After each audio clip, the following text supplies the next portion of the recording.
يعنتنا قصات ناي مراهوزان تيك توك تصارفون عرقانن زوصان ززالفون حنسا سيطان كواوصيو زيفلط قالات زتقوم نعم سمع اندر الله خونكا يعنت خصم ايصومنال اذن خان دحر نعم سمع الله اذن خاون ايصوم لسان كاون نتنسم زبلو غبره مرس بمهاب دحر ناتوم رياكشن تحبرت تبال خاون كاون غانا لسان كاون ايصوم ساعات ناي مغبي ملكاف مساخله ناي رفادن ناي مسحن بحنسا تقال تبلع انت الله خانكا چغورخا عارف كيصنيخا بسم الله وولد ومنفس قدوس هذا أملاك سلام سدرا بيت እግዚአብሔር ደቂ ዓድም ንቅዱሳን ኣብ ዝተፈላለዩ ኹርናዓት ዓለም ኮንኩም ነዚ መንፈሳዊ ቻናል እትከታተሉ ዘለኹም ከመይ ቀኒኹም ከመይ ኣለኹም ሰላም እግዚአብሔር ምስኩልኩም ይኹን እንዳበልኩ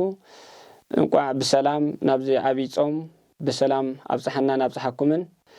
እሺም ባር ንልማዓንቲ ቀዳማይ ሳምንት ዘለናሉ ብዛዕባ ጾም ሕቶ ዘተኮረ ሒዝና መጽና ኣለና ናው ክሕልፈኩም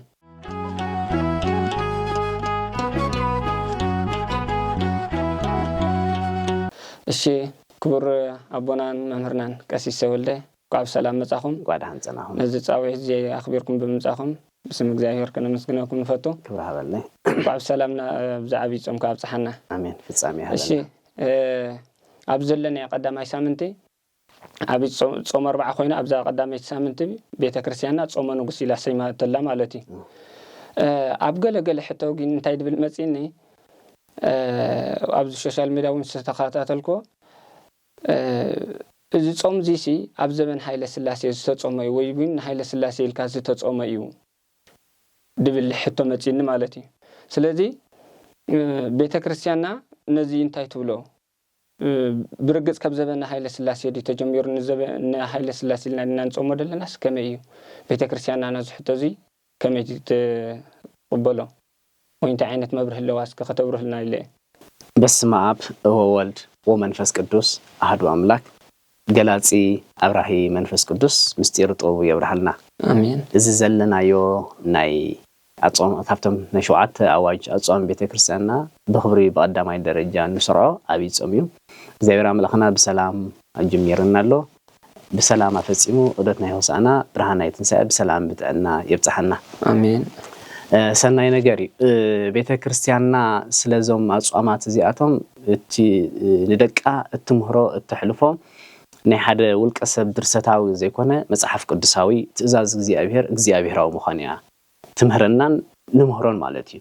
እዚ ድማ መጽሐፍ ቅዱሳዊ ማለት እዩ ከምዛ ቀዲምካ ትብሎ ጽናሓ ኣብ ናይ ቀዳማይ ሰሙን ናይ አብይ ጾም ዘሎ 8 ሰናብትን ዘሎ afta ናይ መጀመርታ ሰሙን ዘላ ጾመ ንጉስ ያ ትበሃል ዝን ጾምዚ ናይ ንጉስ ኃይለ ስላሴ ጾምዩ በዘበን ኃይለ ስላሴ ተጀመረ እዩ ቅዱስ ኦርቶዶክስ ተዋህዶ ቤተክርስቲያንና ውን ናይ ነገስታት ጾም ብዙሕ ትውጃ ከምዝታት ዝበሃል በህሎ ኣሎ እዚ ሕጂ ቤተክርስቲያንና ዝሃቦቶ ትምህርቲ ቤተክርስቲያንና ዝሕለፈቶ ቃል ግን ኣይኮነን ተሰምታይ ዝገብር ሓንቲ ንእሽተይ ሓሳብ ሕዝሞ ሽዑ ካብቶም ቤተክርስቲያንና ዘይውክሉ ቤተክርስቲያንና ዘይክተሉ ዘውጽኦ ሓሳባት مسو واهيدو يختلو مالتي شو نزي صمزي كلته ነገር ይخاطريሉ እዛ ቃል እዚያ ነዛ ዳሜ ሳሙን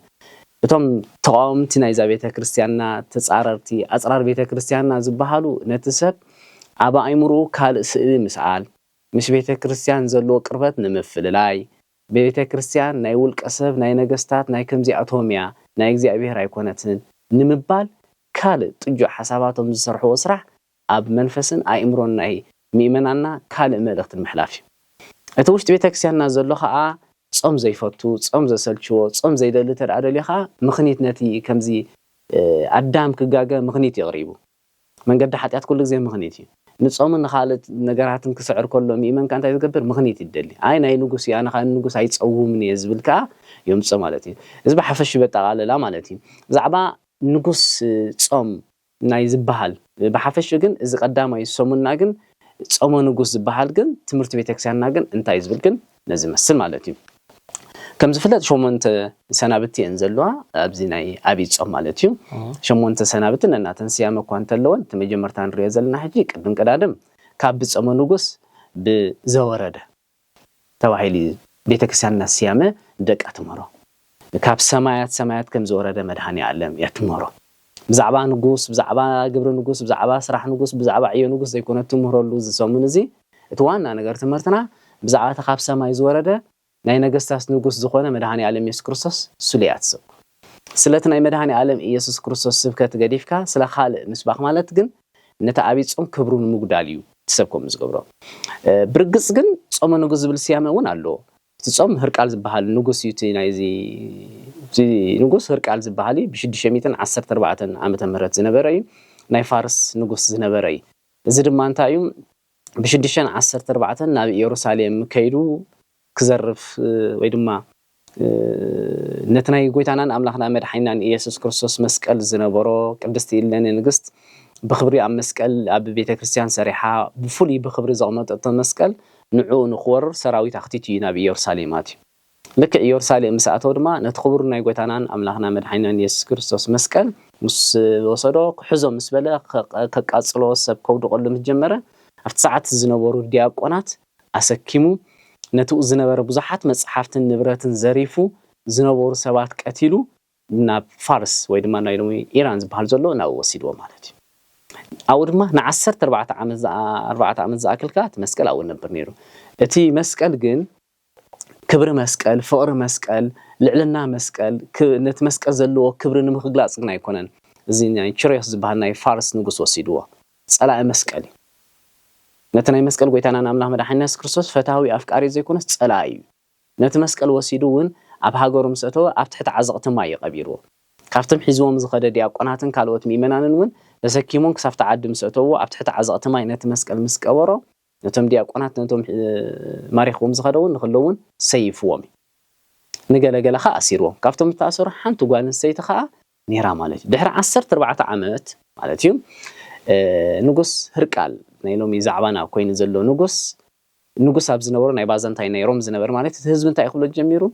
نمنتاي ناي قويتانان أملاخنا مدحينان إيسوس كريستوس مسكال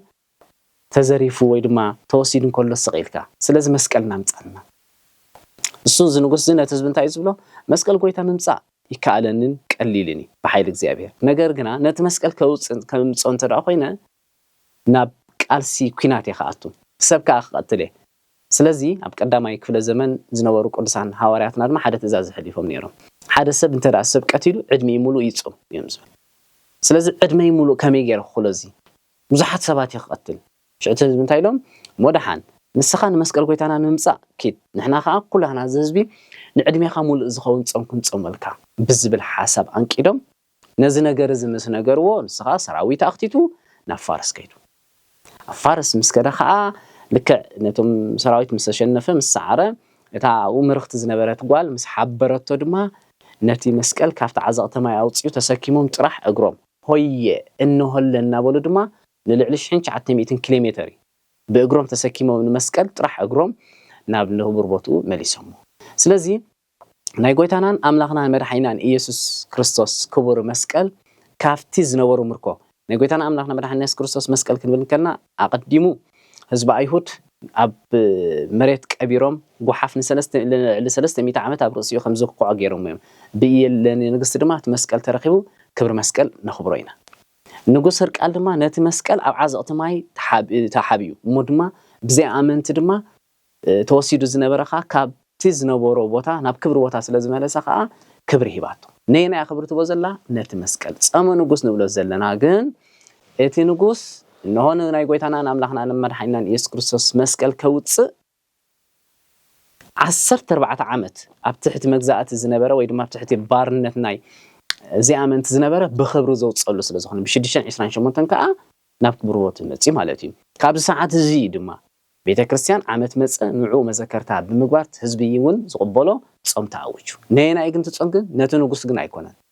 تذكروا زلا بيت كريستيان نتي خبر مسكال معناتهم غويتانا املاح مدحنا يسوع كريستوس نبز عالم زين منتا يمسي نحد ادم استفى خدح ادم منتا يطفيو بعنጨት ዝብላዕ ማለት غويتا خب منتا يدحنوا قبل المسكال تسغير نتا مدفئتنا زنبرت إز قويتنا نعمل يسوع كريستوس أفتى أتصتي أتسائل دما نادم أدحنوه إتها مدحنا مسجا جريتنا زخنة كبر مسكال إحنا سي بمسكال قويتنا تزيكونا بخال عين مكحن كمز بلنا هوارع بولس تاتم كحتنا زخنة مسكال كا كابت زنبرتو مركو بخبر زوات أطول بمقبار كا قويتا ممسو نادم مدحن عدام تصفلو بس بلعه قويتا زدحانون عدام أبس مسكال تسقيلو نتا مسكال دما إلاني حسيسا زرخبتا داقما يون نقص هركال زمزا مزي تحفز شاوي مبرهي ويدما هيستري ناي تاريخ ناي نقص هركال زبحالي سلازي صمنا بيتا كريستيانا كاب تنتو تقمتو زنبري الصمزي كمجمرتا زنبري الصمزي كاب نقص هايله سلاسي زبحال زمص يكون نقص هايله سلاسي زوكل ايكون قدس بيتا كريستيانا ግን ስለ ነገስታትን ክብር ኣለዋ ዙን መጽሐፍ ቅዱሳዊ ናብነት ኣብ ናይ ሰዓታት ተዳመጽና መስተበቋት ኣሎ ናይ ንጉስ ዝባሃል ጸሎት ተብጽእ ኣብ ቅዳሴ ተዳመጽና ኣብ በእንተ ቅዱሳት ስለ ንጉስ ጸሎት ነብጽእ ስለ ንጉስ ቤተ ክርስቲያንና ግን ኩሉ ግዜ ጸሎት ተብጽእ ኣማነ እንተ ደኣ ኮይኑ ኣብ እምነቱ ክጸንዕ ፍትሕ ከይጉዕጽጽ ሰብ ከይዕምጽ ኢላ ኩሉ ግዜ ቤተ ክርስቲያንና ዕድሚኡ ከንወሓሉ ዕድመ ንስሓ ክቦ መሪሕነቱ ክድልድል ክጽብቕ ንእግዚአብሔር ዘስምር ክኾን ወትር ጸሎት ትገብር መዝሙረ ዳዊት ድማ ኣብ ብዙሕ ካብ 21 ጀሚርካ ብዙሓት ምዕራፋት ካ ስለ ንጉስ ጸሎት ከም ዝግበር ኣሎ ሓደ እዚ ንጉስ እዚ ክጽዋዕን ከሎፍቲ ቤተ ክርስቲያን ስሙ ከይተረፈይና ንጽዋዕ ኣማኒ ናይ ተቀድስ እምነት እንተ ደኣ ኮይኑ እንጽዋዖ ግን እንታይ ሓደ ኣብ ጽቡቕ ተራሃልዩ ጽቡቕ ክዕቀብ እግዚአብሔር ኣምላኽ ፍጻሜ ክህቦ ኣብ ጌጋን ተራሃልዩ እግዚአብሔር ኣምላኽ ልቡ ከጥልል ልቡ ከራህረ መንገዲ የማን ንኽመልሶ ንኽመርሖ ክልተ ዘይ ኣማን ተራ ኮይኑ ስም ናይ ክርስትና ሽም ስለ ዘይብሉ ሽሙ ይንጽውዕ ኢና መፍቀረ እግዚአብሔር ኢልና ጥራይና ሓልፎ ግን ከኣ ዋላ ዘይ ኣማን ተራ ኮይኑ ቤተ ክርስቲያንን ህዝበ ክርስቲያንን ፍትሕ ከይጎጽጽ ኣድራዕ ከይምጽኻ እግዚአብሔር ልቡ ከጥልል ናብ እምነት ንኽመልሰኻ ስሉ ጸሎት ትገብር ኣብ ሮሜ ምዕራፍ 13 ተራሪናዮ ሮሜ ምዕራፍ 13 ተራሪና በዓቢዩ ሓደ ክርስቲያን ንጉስ ግዛእ ከም ዘሎ ስለ ንጉስ ዝምል ሰፊሕ ኣሎ ኣብ ቲቶ ምዕራፍ 3 እውን ሰፊሩ ዘሎ ማለት እዩ ስለዚህ ቤተ ክርስቲያንና ንንጉስ እትህቦ ክብሪ መጽሐፍ ቅዱሳዊ እዩ ግን ከኣ ብእግዚአብሔራዊ መንገዲ ድንበር ነቲ ንጉስ ንዕኡ ብትዕቢት ዘወጥር ሽሙ ኣግኒንካ ልዕሊ እግዚአብሔር ናቱ ሽም ክባቢልካ ንእግዚአብሔር ደቂስካ ንዕኡ ሓፍ ኣቢልካ ሰፍ ኣቢልካ ንዕኡ ክብሪ ትህብ ማለት ግን ኣይኮነን ብሓፈሹ ግን ስለ ንጉስ ጥራይ ኮነት ቤተ ክርስቲያንና ጸሎት ትገብር ግን ዋላ ስለዚ ኣመንቱን ጸሎት ትገብር ስለ ኣመንቲ ደቃውን ኣብ ኩሉ ማዕርጋትን ዕድሜታትን ጥዕናን መገሻን ክልታት ዘሎ ማለት እዩ ጸናትና ከዓብዩ መንእስያትና ኣብ እምነቶም ክጽንዑ ወለድና እግዚአብሔር ኣምላኽ ጥዕና ክቦም ዕድመ ንስሓ ክቦም ንዝገሹ ብሰላም ክምለሱ ንዝኸሓዱ ናብ የማን ክመጹ ንዝሞቱ ዕረፍቲ ነፍሲ ክረኽቡ ስለዚ ቤተ ክርስቲያንና ናይ ኩሉ ኣደ ስለ ዝኾነ ንጉስ ይኹን ዋላ አገልጋሊ ባርያ ይኹን ንጉስ ይኹን አገልጋሊ ይኹን ዝኾነ ይኹን ስለ ኩሉ ህዝቢ ዓለም ጸሎት ብዓቢውን ንኩሉ ህዝቢ ዓለም ተኮሪት ጸሎትና ዝበጽሕ ስለዚ ኣብ ንጉስ ተኮር ጌርካ ምዝራ ማለት ካላ አርስቲ ዘይኮነ ከምቲ ንኻልእ ስለ ፓትርያርክ ስለ ሊቀ ጳጳስ ስለ ጳጳስ ስለ ካህና ስለ ዲያቆና ስለ መነኮሳት ስለ ዲያቆና ስለ ምእመናን ብክልቲ ጾታ ዘሎ ስለዚ ኩሉ ቤተ ክርስቲያንና ጸሎት ትገብር ንጉሱን ኣካል ናይ ዚያ ስለ ዝኾነ ናይ ሓንቲ ሃገርካ መራሒ ስለ ዝኾነ ኸኣ ስሊኻ ጸሎት ንገብር ኢና እዚ ግን ኣብ ጾም 4 ቀዳማይ ሰሙን ዘሎ ብፍሉይ ንጉስ ንዝክረሉ ማለት ግን ኣይኮነ ብሓፈሹ ንኩሉ ህዝቢ ኣማኒ ይኹን ጥራይ ዘይኮነስ ዋላ ነዚ ኣማኒ እውን ናብ እምነት ክመጽእ ቤተ ክርስቲያንና ካብ ጸሎት ኣይትበኩርን ብፍሉይ ናይ ንጉስ ግን ኣብ ስብሃታት ይኹን ኣብ ሰዓታት ይኹን ኣብ ቅዳሴ ይኹን ግን ቤተ ክርስቲያንና ኩሉ ግዜ ትጽውዕ እንታይ ከም ተቀዲም ተባሂሉ ዘሎ ጨካንት ኮይኑ ልቡ ከራረ እዚ ኣማን ተኮይኑ ናብ እምነት ክመጽእ ኣማን እንተ ደኣ ኮይኑ ነጽቦ ነገር ስነ ምግባር ተራህልዎ ኸኣ ናቱ ቀጻልነት ንኽህልዎ ማለት እዩ እዚ የተቀዳማይ ሰሙን ዘሎ ናይ ንጉስ ህርቃል ዝበሃል ብቺሪዮስ ናይ ፋርስ ዝተማረኸ ዝተወሰደ መስቀል ብኽብሪ ዝመለሰሉ ማለት እዩ ስለዚ ምስ ሃይለ ስላሴ ይኹን ምስ ካልኦት ነገስታት ይኹን ዘተሓሕዝ የብሉን ግን ስለ ንጉስ ዝብል ቤተክርስቲያንና ግን ጸሎትን ትምህርትን ግን ሮስ ዝኻለ ኣለዋ እዚ ግን ምስ ንጉሳት ናይ ሃይለ ስላሴ ይኹን ዋላ ቅድሚ ዝነበሩኹን ዋላ ድሕሪ ይኹን ዝመጽእ ግን ምስኡ ግን ዘተኣሳስር የብላን እዚ እቲ ብዛዕባ ጾም ንብሎ ዘለና ካብ ጾም ንጉስ ኢልና ወይ ድማ ጾም ህርቃል ኢልና ሽም ክንወግን እቲ ቤተክርስቲያንና ስያመ ሂባቶ ዘላ ግን ዘወረደ ዝብል ስሙን ግን እንተንጽውዖ ግን ሰናይ ዝተመርጸን ቤተክርስቲያንና እውን ዝመልእኽቲ ያዝብ ካብ ሰማያት ሙራድ ፍቅር ተሳሃበሎ ወልደ ሃያል እመንበሩ ወኣብጽሑ እስከ ለሞት ነሆቲ ጎይታ ፍጥረት ዝኾነ ንጉስ ሰማይ ምድርን ዝኾነ መድኃኔ ዓለም ኢየሱስ ክርስቶስ ካብ ሰማያት ፍቅርና ስሒቦ ናብ ዝምድር ዝኣምፅዩ ክሳብ ስቕለትን ሞትን ኣብፅሒዎ ካብ ሓደ ፍጡር ንጉስ ክትፅውዕ ናይ ተፈጣሪ ዝኾነ ናይ ነገስታት ንጉስ ዝኾነ ንጉስ ሰማይን ምድርን ዝኾነ መድኃኒ ዓለም ኢየሱስ ክርስቶስ ናቱ ጾም ኢልካ እንተፅዋዕ ግን ሰናይን ዝበለጸ ስለዚ ቤተክርስቲያንና ንደቃ እዛ አስተምህሮ እዚኣትዎ ጾም ንጉስ ንብሎ ግን ዝተጀመረሉ ምኽንያት ዝኾነሉ ሓደ ነጥቢ ግን ሓደ ነጥቢ እምበር ቁጽርታት ንሱ ምስተደማመረ ንምንታይ ጾም ናይ ህርቃል ወይ ድማ ናይ ጾም ንጉስ ኣብ መጀመርታ ሰሙን ኣሎ ተራ ተባሂሉ ግን ብስፔሲፊክሊ ንዑ ዝገልጽ ግን ኣይኮነን ነቲ ቁጽሪ ናይ ንጾሞ ዘለና 40 ጾም ንዑ ዝውክል መጀመርታ ናይ ንጉስ ተራኢልና ፍቲ መጨመረሻኻ ሕማማት ኣሎ ትመንጎ ዘሎ ናይ ጎይታናን ኣምላኽ መድኃኒናን ኢየሱስ ክርስቶስ ጾም ንብሎ ማለት እዩ ብሕጽር ዝበለ ጾምና ግን ጾመ ንጉስናን ኣምላኽናን መድኃኒናን ኢየሱስ ክርስቶስ ናይ ዘወረደ ጾም ዝብል ስያሜ ኣብ ቤተክርስቲያንና ንደቃ እትመሮ ክብራ ሃበለይ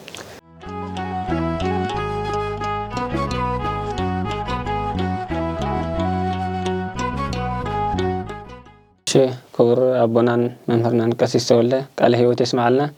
بزهبكم من برهي تمرت دما أزينا عجبنا دسيلنا أنا نبعليس زي فلتت صنعكم بزحت مليس اللي مالتي بزحت نازم منفساو channel تكاتات لكم من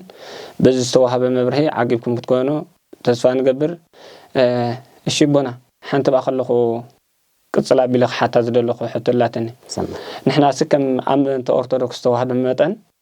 ጾም 40 ዘለና ይኹም ዝኽት ገልጽልና ጸናሕኩም ነዚ ጾም 40 ብኸመይ መንገዲ እንተጀመርና ወይ ከመይ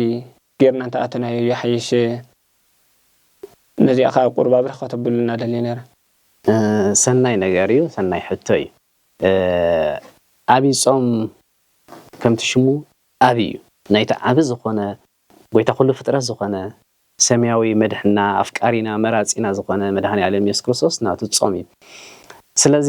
ንዕኡ አዚዝና ጥራ ዘይኩናስ ክንመስሎን ብመንገዱ ክንመላለስን ክንጾምን ከለና ንጎይታኻ ክንመስሎለና ክንለብሶለና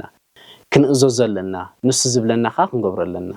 ምናልባት እዚ ጾም እዚ ንገሊኣትና ከም ተራ ጾም ወሲዱ ልማድ ናይ ተማለ ከይገደፍካ ሲልካ ጾም ተዳህልኻ ኮንካ ክሳራይ ልምዲ ቀደንካ ዘይትገድፍ ጋና ብተግባር ሓጢኣትካ ኣብ ካልእ ተግባርካ ሃሊኻ ግን ጨጎራኻ ዕረፍቲ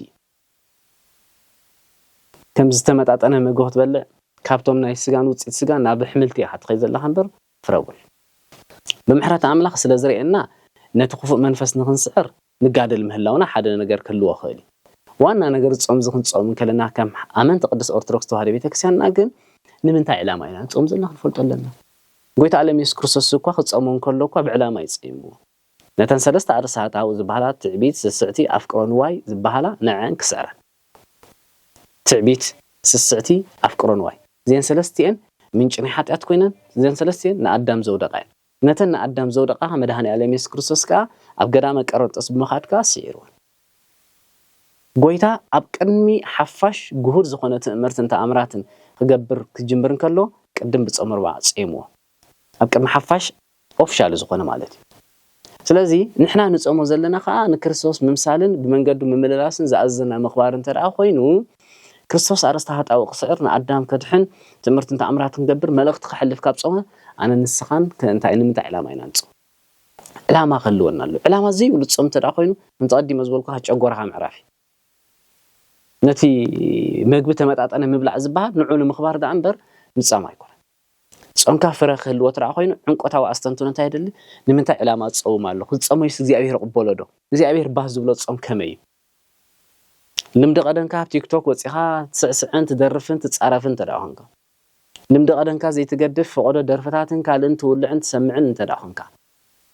ምስ ሰብ ይቕረ ምባሃል ዝኸብደካ እንተረኣ ኮይኑ ምስ ሰብ ትጻረፍ ትዘላለፍ ተረኣ ሃሊኻ ኮንካ እንታይ ዓይነት ጾም ኣላ ጾሙካ ንኹፋኣት መናፍስቲ ትስዕረሉ ዳ እምበር ብኹፋኣት መናፍስቲ ትሽነፈሉ ይኮነ ጾሙካ እግዚኣብሔር ኣምላኽካ ተቐቢሉ መልሲ ልብኻ ክበካ ህይወትካ ክቅድሰልካ መንገድኻ ክነዓልካ ምስ ኣምላኽ ምቅርራብ ምስ ኣምላኽ ትቀርብ ተኾንካ ቀድመ ዝኣገራኻ ተኣሙና ሓጢኣት ብሓጢኣትካ ትእመን ኣለካ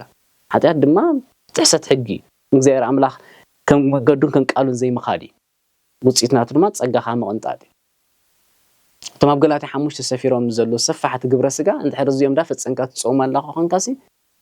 ንምንታይ ዳ ስጋኻ ትቐጽዕ ኣለኻ ትርጉም ጾም ስጋኻ ምቕጻዕ ስለ ዝኾነ እቶም ልሙድ መግብታት ዝበሃሉ ናይ ፀባን ውፅኢት ፀባን ስጋን ውፅኢት ስጋን እንድሕር ካብኦም ንሕየብ ንሕረም ንቁጠብ ኣሊና ኮይናሲ ካብኡ ዝበኣሰ ግን ትዘረባን ትኻልእ ክፍኣትን ዘይትገድፍ ተረኣኻንካስ እንታይ እሞ ኣምሳያ ኢኻ ጌርካ ዘለኻ ኣብ ክንዲ ተሲ ነቲ ሓደ ኢኻ ተብርዮ ዘለኻ ነቲ ሓደ ሓጢኣት ኣቕሚጥካ ካልእ ሓጢኣት ካብኡ ዝበኣሰ ኢኻ ትገብር ዘለኻ ምምላስካ ከይተርፍኒ ናፍቲ ማለት እዩ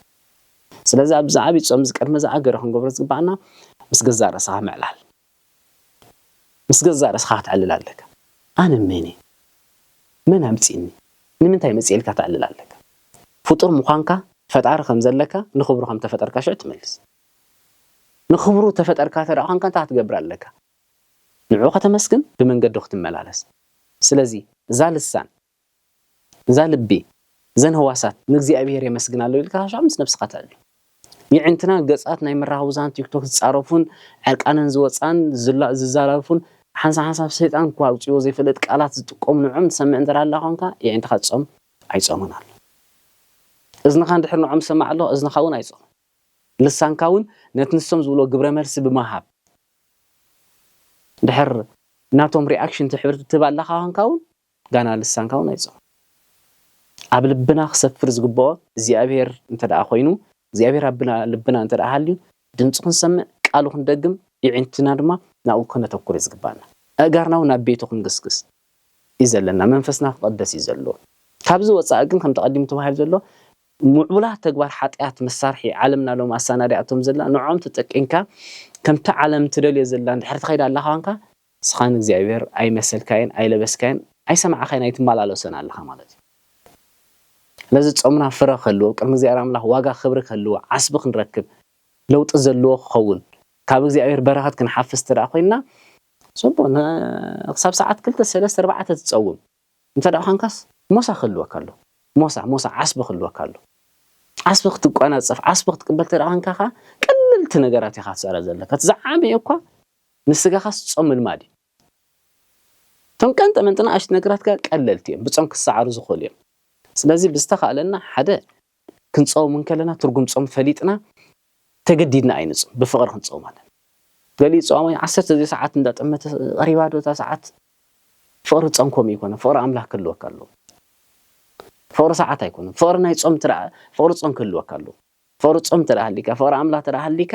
ኣብ ሰዓት ዝውከል ወይ ድማ ብሰዓት ዝዕየር ብሰዓት ዝልካዕ ፆም ብሰዓት ዝልካዕ ፍቕሪ ኣምላኽ ክህልወካ ውል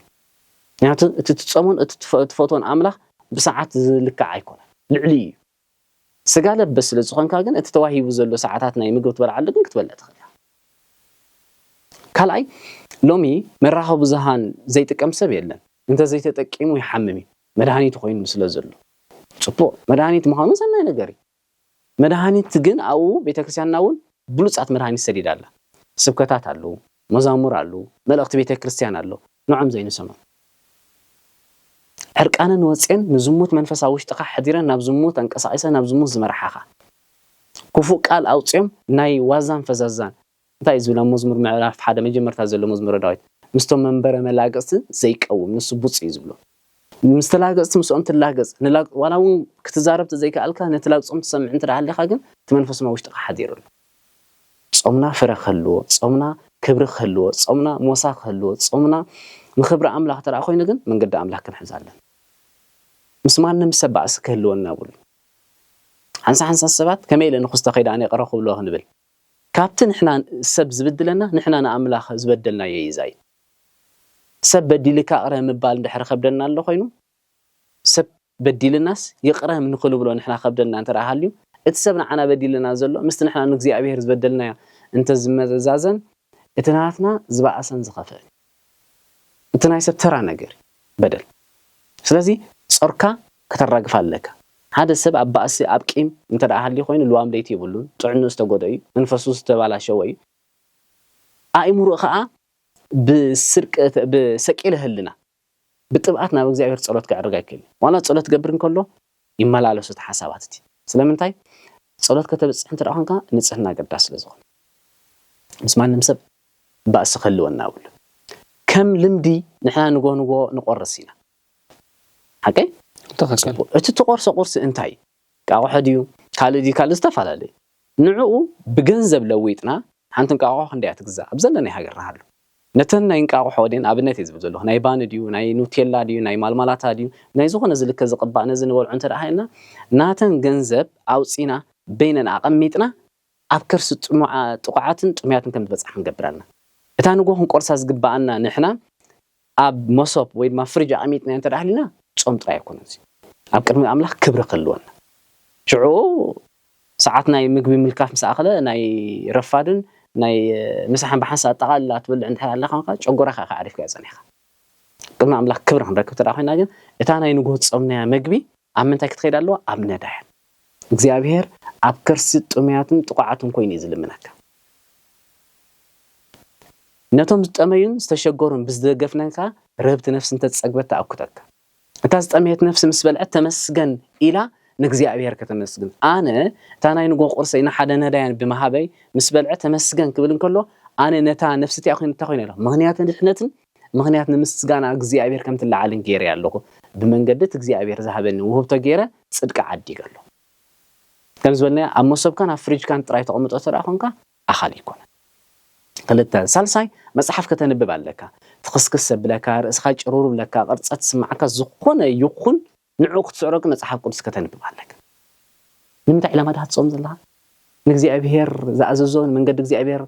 كتلندي سلاز نجزي أبيهر أنت إزبلي الكخا بفولي حج إذن ولا زلنا جن بفولي أبصم 4 رايز لبس جنا يكون نمنتاي جن بفولي نحيل أنا عبدت ميكائيل تخينه أفتعل التوالى بيتسيانا نخبر ميكائيل إجزيابير قبل القدس ميكائيل زجورات مرتين تعمراتن بمن قد القدس ميكائيل سصرح تعمراتن تذكرمش الزلنا وقت خان عيتي عبيز خنا فتعرينا مدهاني عالم إيس كروسوس ناتو تصوم سلزو خنا أبز صونزي مدهاني عالم إيس كروسوس انتاي يجيرو سلزن إحنا خا كن لبسون كن مسلون كن ملالسون زقبع الناس سلزو خنا زخن قبر قبلنا كنصوم علنا كنصلل لنا كنسجد علنا ما يجولت كنحصب علنا قدس قربان كنوسد علنا ب4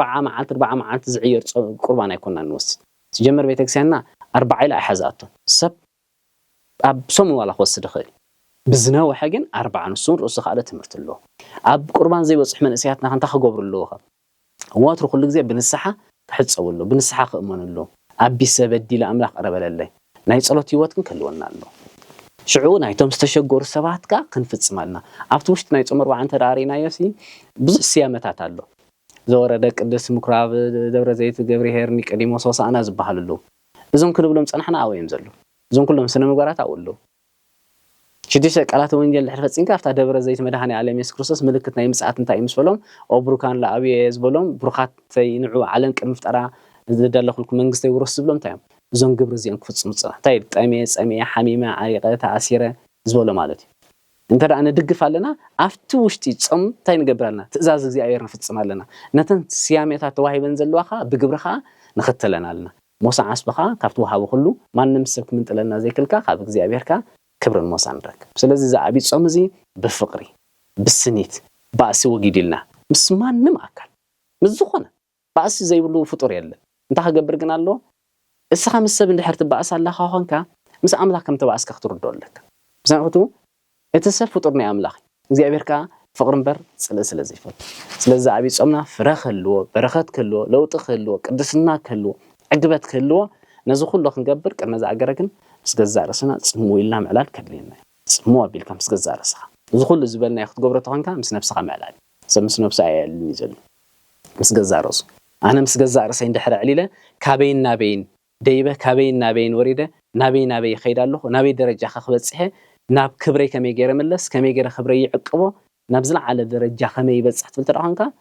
سبقي عدنكا بعلخ اخيبا نغزارسخا محاسي بس غزارسخا نحر عليلكا شعو صباخا عند عقبكا غدلتاتكا عند ارنكا بنسحا عند تملالسكا بيت እግዚአብሔር እንዳخدكا بس املاحكا عرق غيركا بمنገድ እግዚአብሔር مستملالس صمنا فركون كلو خيري እግዚአብሔር تمحرنا يبلبنا حدرنا امين الله يسمع لنا الشيء بنا قال هو تسمع لنا كبر حبله نزنا هبكم منا مبره دما بتاع نمسجن سنة دس دبل قالي بتاع انا وين زي تصبخو يو خبر هل يصنح مالتي እግዚአብሔር ጸጋ ብልዕል ጸጋ ገይሩ ከነትኩም ከነት ዘካርያስ ገይሩ ናውልድ ወለደስ ግረልኩም አሜን አሜን እሺ ስድራ ቤት እግዚአብሔር ለማዓንት ዝነበረና ጻንሒት ብዛዕባ መንፈሳዊ ሕቶ ናይ ብዛዕባ ጾም ዝመጸ ሕቶ ማለቲ ንለማዓንት ብዚ ዓጺና ኣለና ክሳብ ካለ ሕቶን መጸኩም ድማ ሰላም እግዚአብሔር ምሳኹም ይኹን እንዳበልኩ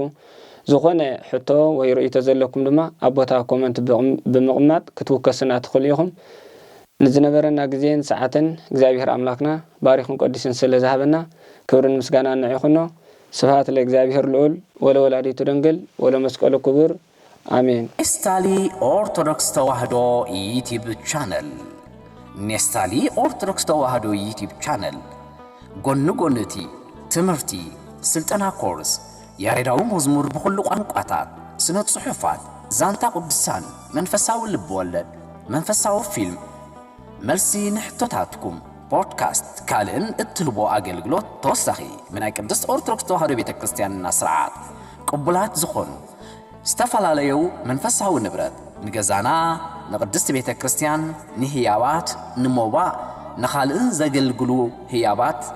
ወይ ድማ ንኻልእን ዘገልግሉ ንብረታት ናብ ኩሉ ዓለም ትልኽ ንዝያደ ሓበሬታ ንምእዛዝን ንምውካስን ብዋትሳፕ ቴሌግራም ተደምሮ 251 979 53 2281 ወይ ድማ ተደምሮ 951 5 21 23 92 56 ቀሲስ ተወልደ ገብረ ትንሳኤልካ ምውካስን ምእዛዝን